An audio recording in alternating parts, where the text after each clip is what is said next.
Gabriel Cluzel, il y a cette information qui vient de tomber, que nous donne l'AFP. Sébastien Delogu se retire à Marseille. Alors Sébastien Delogu, c'est le candidat évidemment de la France Insoumise. À Marseille, rappelons-le, Benoît Payan est arrivé en tête devant Franck Alizio, le candidat du Rassemblement National.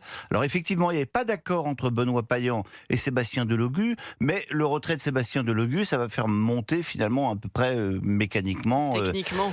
Et techniquement, pour reprendre le candidat socialiste centriste, on va dire Benoît Payan. Écoutez, je pense qu'il n'avait pas d'autre choix. Ils ont essayé de faire pression, vous savez, la France Insoumise à Marseille sur Benoît Payan, qui en fait, Benoît Payan n'avait pas besoin de la France Insoumise. Monsieur Delogu a fait un score étonnamment bas, je crois qu'il a fait 12%. Oui, 11 pour Marseille, parce qu'en réalité, Benoît Payan avait fait le job, si j'ose dire. Il avait été dragué, tout cet électorat, pardonnez-moi de parler un peu trivialement, que visait la France Insoumise. Il s'était donné beaucoup de mal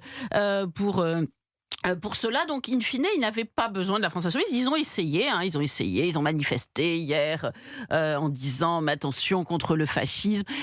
Donc on leur a fait la scène vous savez, l'acte 2 du Grand 4 là, on leur a dit ça va être les nazis, les fachos, etc. Donc c'était difficile maintenant de ne pas se retirer parce que cela aurait voulu dire que en fait il avait sans négociation avec le Parti socialiste, il était prêt à laisser le Rassemblement national accéder à la ville de Marseille. Là, il montre que vraiment, il est prêt à tout, y compris à faire le sacrifice de sa personne sans contrepartie, pour ne pas laisser passer le Rassemblement national, sans contrepartie officielle. Bah oui, officiellement, parce que là, on se donne quand même le beau rôle et on montre aux socialistes qu'on est prêt. Mais les deux se donnent le beau rôle, parce que... à se sacrifier sur l'autel de l'Union, évidemment.